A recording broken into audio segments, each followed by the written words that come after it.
Seguimos entonces con el tema de conjuntos.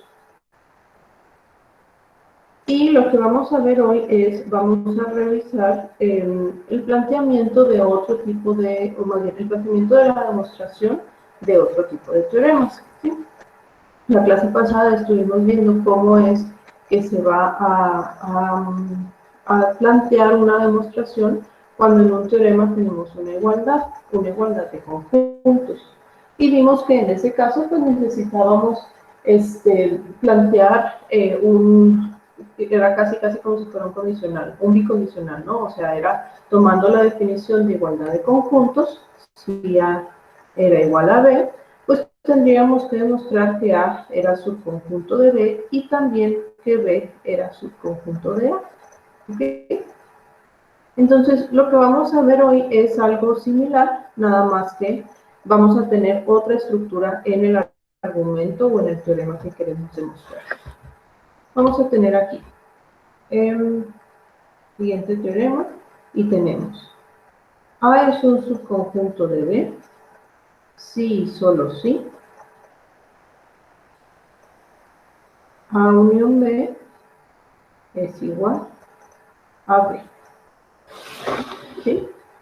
Entonces, noten que en este caso no solamente vamos a tener que demostrar la igualdad de conjuntos, probando que el primero es subconjunto del segundo y viceversa, sino que además tenemos un sí y solo sí, o sea, tenemos este bicondicional.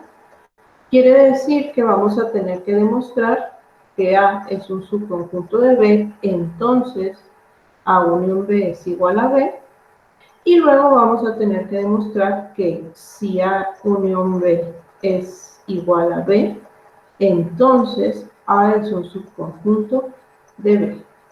¿Sí? Entonces, en este caso, muchachos, pues vamos a proceder precisamente con este tipo de demostraciones y siguiendo o tratando de demostrar este teorema. Entonces, ya que tengo aquí desglosado, pues podemos empezar precisamente con esta primera parte, ¿sí? Entonces, vamos a suponer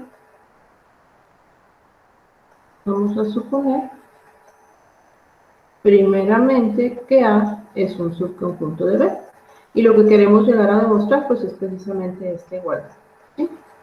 Entonces, sabiendo esto, vamos ahora a considerar, porque para demostrar esta igualdad, pues tenemos que poner un elemento en este conjunto y ver si ese mismo elemento aparece en este conjunto, ¿sí?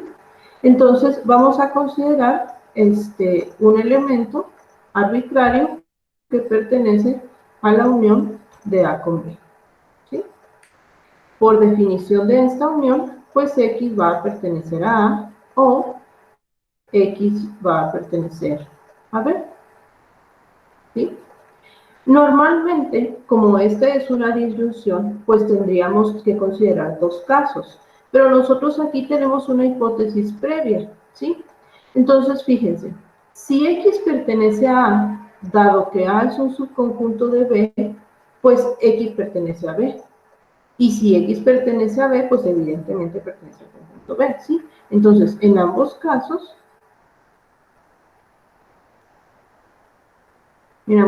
se cumple que X pertenece a B. Por lo tanto,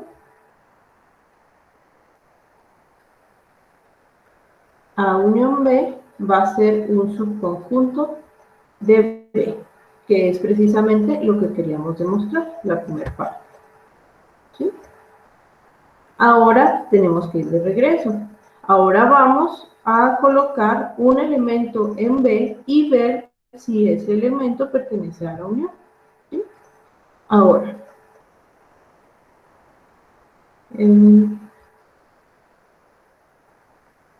considere un X que pertenece a B, ¿sí? Pero luego, muchachos, si X pertenece a B, pues X va a pertenecer a la unión de B con cualquier otro conjunto.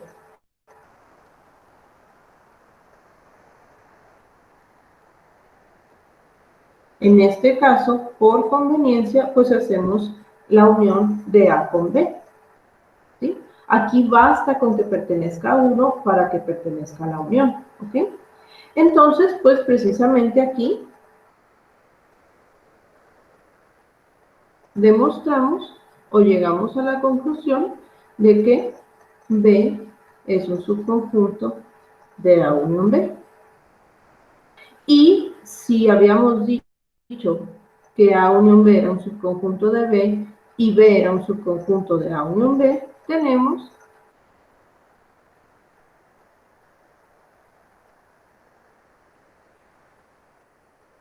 que estos dos conjuntos son iguales. ¿Sí? Y era precisamente a lo que queríamos llegar aquí. Consideramos la hipótesis o el antecedente de que A era un subconjunto de B y pudimos demostrar que la unión de A con B era igual a B. ¿Sí? Ahora vamos a tomar la siguiente parte de esta demostración, que sería la otra parte del bicondicional. Ahora vamos a tomar que A unión B igual a B es nuestro antecedente, nuestra hipótesis, y debemos de llegar a esta conclusión. ¿Sí? Entonces ahora vamos con la siguiente parte. Y tendríamos, conversamente, suponga que A unión B es igual a B. ¿Sí? Bien. Entonces aquí, pues lo que queremos hacer es, tomando esto, vamos a demostrar que A es un subconjunto de B. Entonces, en este caso, pues lo único que tenemos que hacer es tomar un elemento que esté en A y ver si ese elemento pertenece a B. Aquí no necesitamos demostrar el contrario porque esto no es una igualdad, ¿sí? Entonces, vamos a empezar suponiendo precisamente un elemento en A.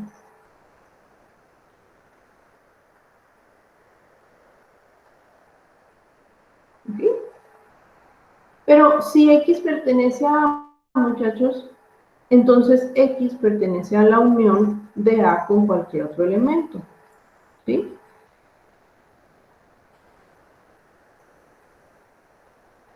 Porque es lo que nos conviene, dado que es lo que estamos trabajando, pues vamos a decir que X pertenece a la unión de A con B. Pero resulta que yo había dicho aquí arriba que la unión de A con B era igual a B.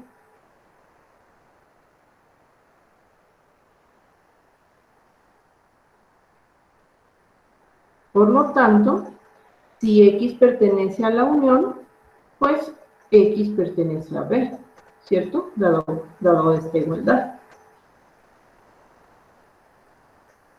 Y ahora sí, empezamos con un elemento arbitrario en el conjunto A, ese mismo elemento arbitrario aparece en el conjunto B, podemos decir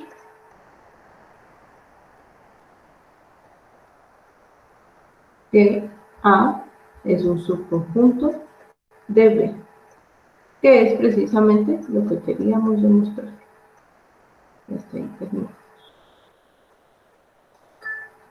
¿Ok? ¿Entienden? ¿Preguntas?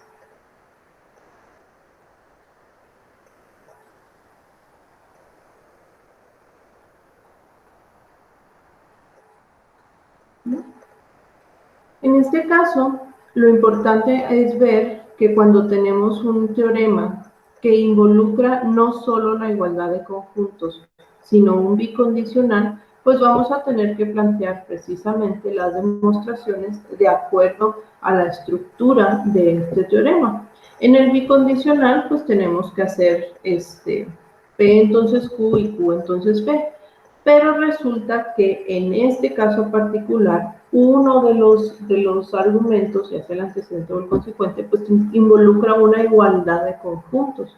Entonces, esa igualdad de conjuntos también se debe de demostrar utilizando su definición, diciendo que el primero es subconjunto del segundo y viceversa. ¿Sí? dudas aquí. No. ¿No? Con el ejercicio de tarea, ¿cómo les fue? En el primero, que era... Ay, se me olvidó con el primero, pero era demostrar que algo es igual al conjunto vacío. Sí, era A unión U menos A. No, no es cierto, al revés. Era intersección, ¿verdad? Era A intersección U menos A es igual sí. al conjunto vacío. No sé si teníamos que hacerlo como usted dijo, que era del lado derecho, demostrar que era subconjunto del conjunto vacío, y demostrar que el conjunto vacío era subconjunto del otro. Porque yo lo hice Sí, con el complemento, y al eh, complemento, por no compartir elementos con A, era pues el conjunto vacío. ujú. Y nomás ahí lo dejé. Sí, pues básicamente es eso, ¿no? O sea, aquí igual se tendría que demostrar que esta intersección es subconjunto del vacío. Y también tendría que demostrar que el vacío es subconjunto de esta intersección. ¿Sí? Entonces, esta parte, pues es por definición. De hecho, ya habíamos hecho la demostración de que el conjunto vacío era subconjunto de cualquier conjunto. Entonces, aquí literal, esto se puede demostrar por definición. Así. Pero esta, pues así como creo que me está comentando usted, sí tendrían que colocar un elemento en esta intersección y obviamente no van a poder llegar a decir esto, ¿sí? Porque pues esto es una contradicción, esto no se cumple. Entonces, lo que tienen que llegar a decir de aquí es precisamente eso, o sea, existe una contradicción. Esto no puede haber un elemento que esté en la intersección de estos dos. Y al decir eso, pues quiere decir que esta intersección es subconjunto del vacío. O sea, básicamente no puede existir una X ahí. No sé si me expliqué. Sí, sí, eso explico. Y el converso, muchachos, o sea, esta otra parte es literal así, por definición. Como el conjunto vacío es subconjunto de cualquier conjunto, pues en este caso es subconjunto de una intersección, pero es por definición. No necesitan hacer una demostración. No necesitan hacerla porque ya lo demostramos previamente, o sea, ya habíamos nosotros hecho la demostración de que phi es subconjunto de cualquier otro conjunto, entonces pues ya, si ya la tenemos, no tiene caso repetir. ¿Ok? No sé si tengan alguna otra pregunta.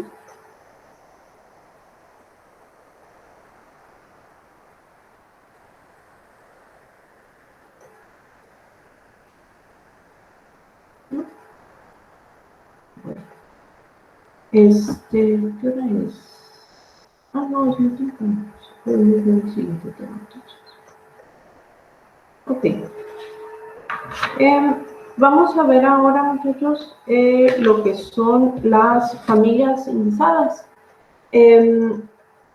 Nosotros sabemos que una familia es un conjunto que generalmente se escribe con una letra mayúscula cursiva. Es un conjunto cuyos elementos son conjuntos a su vez. ¿Sí? Entonces, básicamente una familia es un conjunto de conjuntos.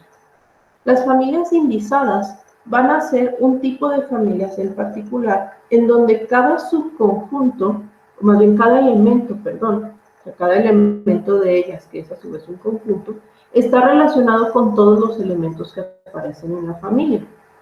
Las familias indizadas, a ver si me sale la... Las familias indizadas se van a representar entonces como A subíndice J, donde J pertenece a algún conjunto contador. Este conjunto J que tenemos aquí, se refiere a un conjunto contador. Básicamente me dice, muchachos, qué valores va a tomar el subíndice del conjunto A o de los conjuntos A que pertenecen a esta familia, ¿sí? Este conjunto contador puede ser los naturales, puede ser un intervalo, puede ser un conjunto que yo esté definiendo, ¿sí? Pero básicamente lo que me dice es quiénes son los subíndices de mis conjuntos A que pertenecen a la familia, ¿sí? Entonces, si nosotros tenemos una familia y cada uno de los elementos está relacionados entre sí, pues vamos a poder efectuar las operaciones básicas de conjuntos, que serían la unión y la intersección. Aquí el chiste es que esta unión y esta intersección no se va a hacer entre dos familias, sino que se va a hacer entre los mismos elementos que pertenecen a una sola familia. Entonces, si aquí yo tengo, por ejemplo, aquí arriba, que había puesto la familia B, que tenía como elementos o los conjuntos A, B y C, pues yo voy a poder tratar de encontrar, si es que existe, la unión entre A, B y C y también la intersección entre estos tres. Entonces, al hablar de una unión de todos los conjuntos que aparecen en una familia A, tendríamos la unión de J que pertenece a J de A subíndice J. Y esto lo que significa, pues van a ser todos los elementos tal que estos elementos pertenezcan a alguno de los conjuntos que están en la familia.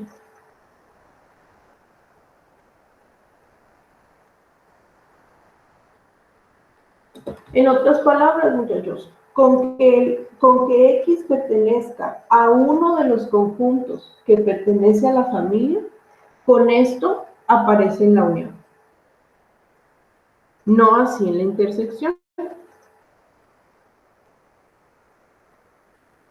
En la intersección, pues vamos a tener X tal que X pertenece a J para todo J que pertenece a J. En otras palabras, los elementos que aparecen en la intersección de la familia son los elementos que están compartidos, que se repiten o que aparecen en todos los conjuntos miembros de la familia. No sé si me explico. ¿Sí? Recuerden que una familia tiene como elementos a otros conjuntos. Entonces, dentro de estos conjuntos, nosotros podemos definir la unión y la intersección.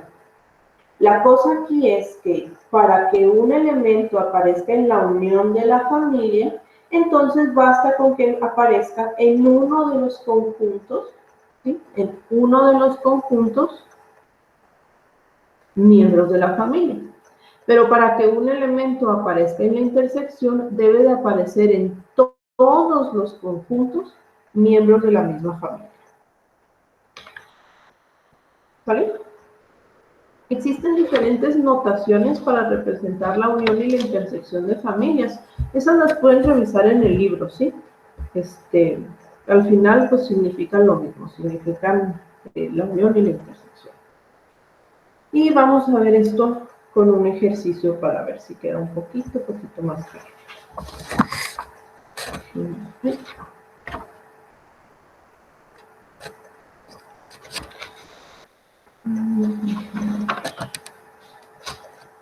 Okay. Vamos a tener entonces la siguiente familia. Va a ser una familia A, cuyos elementos están denotados de la siguiente manera. Bueno, aquí voy a poner A subíndice K, donde K pertenece a los naturales. Y cada conjunto A subíndice K está expresado como el intervalo que va de 0 a 2 menos 1 sobre K. ¿Sí? Es un intervalo cerrado. Entonces, básicamente, pues lo que tenemos aquí es un conjunto de conjuntos, ¿sí? Y si quieren lo podemos ver así en la recta para que se vaya viendo un poquito más claro. Entonces tenemos aquí el 2, perdón, el 0, y tenemos aquí el 2. ¿Sale? Entonces, cada subconjunto, cada elemento de la familia, muchachos, va a estar dado por esta expresión. Para nosotros poder determinar cuáles son cada uno de los elementos de la familia, pues lo único que tenemos que hacer es variar el conjunto contador K. Entonces, si K pertenece a los naturales, pues evidentemente el primer valor que se le puede asignar a K es el 1. Y en este caso tendríamos el conjunto a subíndice 1, que sería 0,2 menos 1 sobre 1, que es el 0,1. Entonces, A1 estaría dado por este intervalo, ¿sí? Cerrado de 0 a 1. Luego, A2, que sería el siguiente valor que se le puede asignar acá, pues estaría dado por 0,2 menos 1 medio. Y esto sería entonces el intervalo que va de 0 hasta 3 medios. Y es el intervalo cerrado, ¿sí? Entonces, el siguiente conjunto, o el siguiente, pues sí, el siguiente elemento de la familia, que es a su vez un conjunto, es el intervalo cerrado que va de 0 a 3 medios. Y es todo este intervalo. ¿Ok? Y así iríamos variando. El siguiente conjunto que pertenece a la familia, pues sería con K igual a 3. Entonces, A subíndice 3 sería el intervalo que va de 0 a 2 menos 1 tercio. Y esto sería el intervalo que va de 0 hasta 5 tercios. Entonces, si nosotros lo graficamos, sería un intervalo también cerrado que fuera desde 0 hasta 5 tercios, más o menos ahí. Entonces es todo este intervalo, ¿sí? Y así tendríamos que hacer esto hasta el infinito, dado que los naturales son infinitos. Entonces aquí la pregunta es la siguiente. ¿Cuál es la unión de esta familia?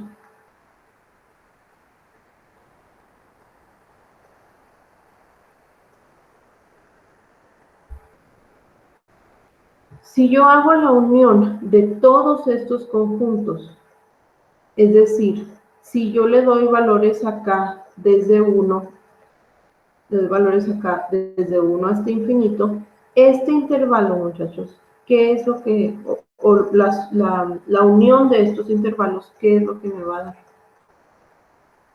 Conforme voy graficando yo aquí, ¿qué es lo que está sucediendo? Podríamos decir que cuando acá tiende al infinito, sería la unión. ¿Y qué sucede? Entonces, ¿cuál Sería es? el ¿De qué intervalo conjunto es? de 0 a 2. ¿Abierto o cerrado? No abierto. Bueno, entonces, la unión,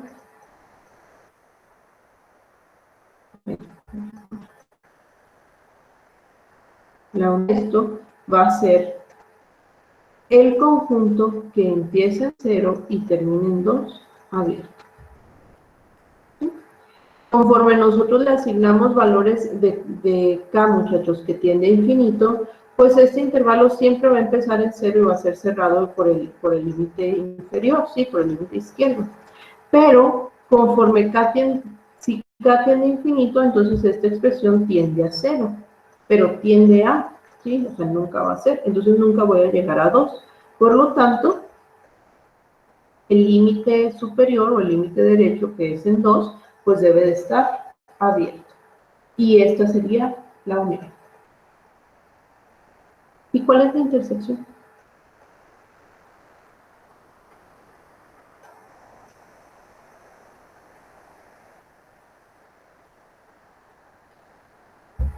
¿Qué elementos están siempre presentes en todos los conjuntos a su índice K. ¿El 0? Ajá. ¿Y qué más?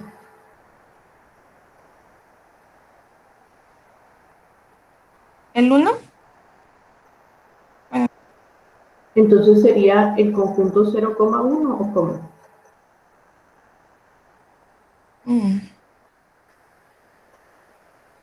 O sea, sí, el 0 y el 1 siempre están presentes. Pero ¿cómo pongo entonces cómo pongo esto? ¿Así?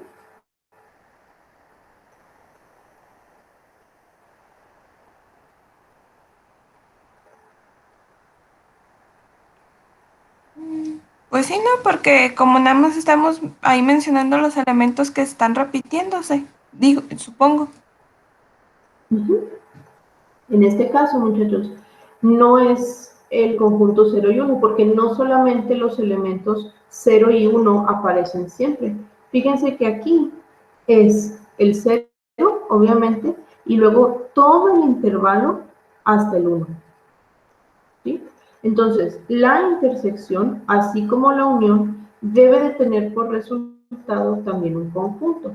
En este caso, el conjunto lo estoy expresando en forma de intervalo. Y la intersección sería el intervalo que está entre 0 y 1. Todos estos elementos,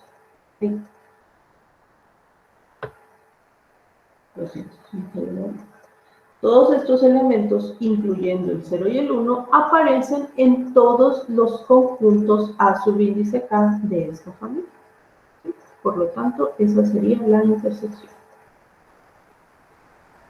¿Vale? ¿Preguntas?